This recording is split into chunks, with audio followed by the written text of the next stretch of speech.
ওই পাশের বাড়ির ছেলেটা আমাদের এত জ্বালাচ্ছে, আজকে যদি আসে একদম খবর করে ফেলবো। আমিও খবর করব। মিজান আমাকে অনেক জ্বালা, আমি ওকে খবর করব। বিপ্লব তুই পর্দার আড়ালে লুকা, যেমনি তুই ওই রুমে লুকা আর আমি এই রুমে লুকাবো। ও ওরা আমাকে শাস্তি দেওয়ার কথা ভাবছে, দাঁড়াও মজা দেখাচ্ছি। আজকে মিজানকে ছাড়বো না। কাকে ছাড়বি না? আল্লাহ গো, ভূত ভূত ভূত। আজকে মিজানকে এমন ভয় দেখাবো। কাকে ভয় দেখাবি? আল্লাহ গো, ভূত ভূত ভূত। আজকে আমি লুকে থেকে মিজানকে জব্দ করবে। কোথায় লুকাবো, কোথায় লুকাবো? ভাইয়া ভূত ভূত। ভূত। আরে তোরা মিজানকে ভয় দেখাতে গেছিস নাকি ভয় পাইতে গেছিস? ভাইয়া ওই রুমে ভূত। ভূত কোথা থেকে আসবে? আমি জানি না ভাইয়া। আমি ভূত দেখে ভয় পাই না।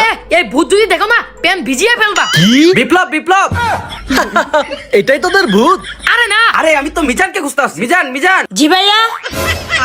তার মানে তুই ভূত যে আমাদের ভয় দেখাচ্ছিস? আজকে তো ছাড়বো না তোকে। তার আজকে এই দাঁড়া, আমার ভাইকে কেউ হাত লাগালে কি করবি? ভেগে যাব।